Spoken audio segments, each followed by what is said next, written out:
Just wondering if any questions to kick us off at all on any of these trends or anything anyone's spotting themselves out there? Okay, well, we've got one question at the back there, please. Hi there. I just picked up something at the end. It was all about the number of messages that need to be put out there now. It's all about positive context, isn't it, really? Because it used to be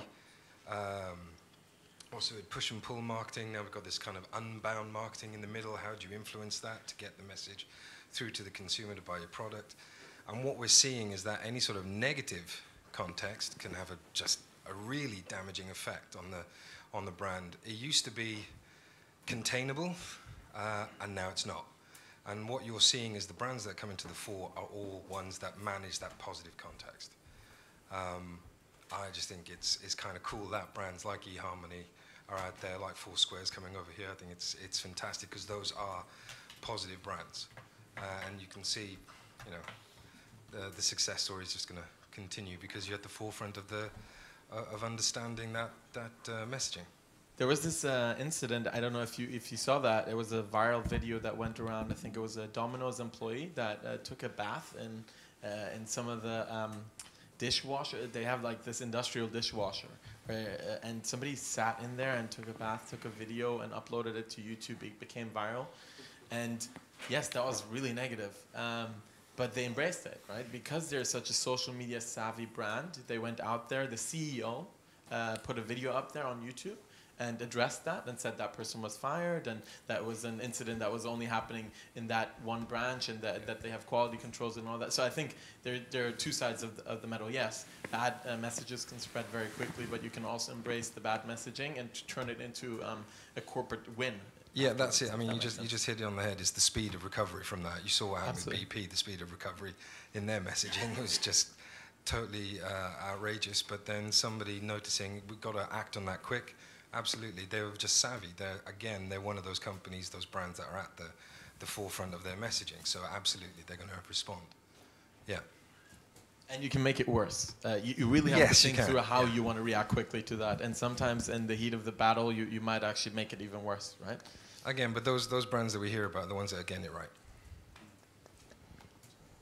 Can I just say, can I just build on that? Because I think it comes back to what I was trying to hint at, that requires a different organisational solution than the one that would have operated 2 or 3 years ago. Many years ago, I worked for a company that, probably 10 plus more years ago, that someone had put online pictures of the senior management team dressed as donkeys, or they put their faces on and that site was looked at by 3 people, of which we assume that one was the guy that put it up. So it wasn't exactly as damaging. And in those days, you could choose to take, a good week to respond to that. We could have a consultation, you could ring up the PR agency, you could travel up to London and have a discussion with them, agree the strategy, get it cleared by the board, blah, blah, blah, blah. It ain't going to happen now. You have to employ people who are savvy enough to deal with it there and then. We're talking about people who, have a day-to-day job to manage your brand and do so quickly, and that's changing the type of person we need. Colin, how do you build that into your business, that kind of responsiveness and proactiveness that we've seen with the Domino's example there? It's about enabling people, trusting people, redefining people's jobs. So I mean, we have a team of serving soldiers who work in our what we call our online office, but effectively they're managing our Facebook site, they're doing online chats, they're doing all that kind of stuff. And they have to be, they have to understand and are seen as part of the marketing operation because they're going to deal with things quickly. And we have to trust them. I mean, obviously, they understand what they're doing, they're getting training, all the rest of it. But we have to trust them to represent our brand in a way that somebody traditionally would not have been. I mean, traditionally, a spokesperson for the army would have been inevitably and only an officer of a certain rank. But that doesn't work in social media, and that's why we now have to go about things in a different way. I just wanted to add one point to that. It then becomes really important that the brand strategy, the principles, the key messages that you're trying to convey and how you deal with issues is actually permeated through the entire organization. and that it's not just the marketing director or the managing director who knows this, but that practically almost everybody in your marketing department and the wider organization has a good understanding on what we're trying to do from a marketing point of view, and is able to respond when needed. Not everybody should do it, by the way. You also need to be very clear, right? Who is doing your Twitter feeds and who is doing your Facebook, and not everybody should be on that list. But the people who are need to be quite empowered from a knowledge point of view as well. Any more questions from the audience, Tom? Yeah. How do you keep all the ideas and stuff connected within the organisation? So obviously everyone's focused externally, but how do you keep the communications with all your employees going so that everyone knows what you're doing and the latest innovations? And that's to everyone, really. Subscribe to 12 Ahead, I think. Yeah. It's funny. So I think the answer is the same whether it's a startup or if it's a company like Google. I remember at Google we had TGIF. Thank God it's Friday. And Larry and Sergey got up on stage for an hour every week, addressing the whole organization that were dialed in via video conference, or it was recorded and then sent out to the offices where it was inconvenient due to the time zone. And people were watching that, and they were encouraged to watch that. One, because we, at Google at that time, were not only talking about new launches and things that were happening, but we were also talking about strategic decisions that were taken and the reasoning behind those strategic decisions.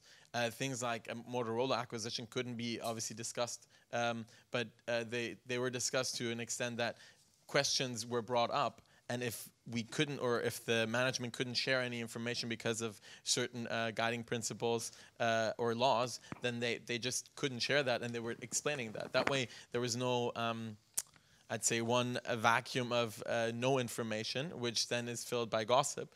And two, there was always a clear strategy that explained to everybody why they're doing what they're doing. And it's the same in a startup.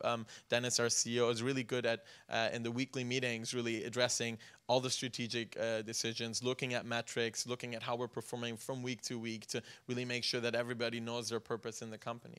I think it's open communication and trying to be as transparent as possible, and if the organization allows that.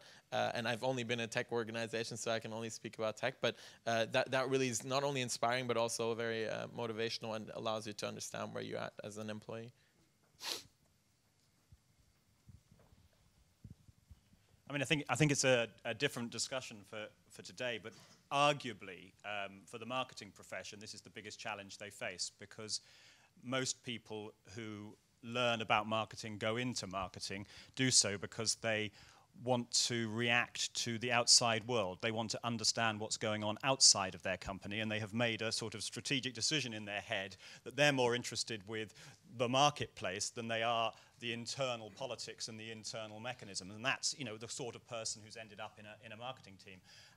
And now, your most interested market is quite often the people who work for you, and you have to change your mindset. And this profession of this sort of split that used to happen between having external communicators and internal communicators is a thing of the past now.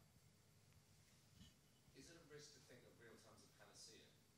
Because Foursquare, you can react in the moment. The British Army are not going to change their strategy because they got some data this morning. And eHarmony react at a different pace, perhaps one in between. So is the context the answer about purpose for your business? I would say yes, I think it is. The British Army is not going to change its method of fighting as a result of, well, they're certainly not as a result of any civilian like myself talking to them about it.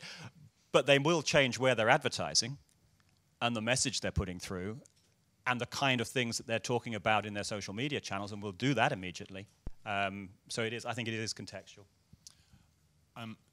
Just to add to that, I think there are discussions, though, that happen real time. So, there are social networks within companies, something like Yammer, for example, and discussions are happening. And I think it takes both. It takes employees at all levels to be comfortable to have an open discussion and not try and manage information. So in my experience, at the beginning of my career, way back when, I'm not going to tell you when this started, it was a very hierarchical organization, and information was flowing up and down. And I think you can't have that anymore. It's got to be vertical, so to say, horizontal, as in everybody can talk to everybody, and discussions need to be open. And I think the tools we have that consumers use, and that trend is clearly happening, the consumerization of professional IT services within companies. Most of us can choose their own mobile phones these days, and this used to be the task of the IT department. We just open up a social network inside the company, and it's just flourishing because people want to communicate that way, because that's how they do it when in their private lives as well. So I think we need to take the trend and actually use it and again see an opportunity in that. I've been given the eye which says time is up. Sorry about that. Would love to continue this, and we shall do later over lunch if you'd like to join in. But I'd just like to thank you all for your questions, and thank very much the panel here today for all their insight that they've given us. Thank you.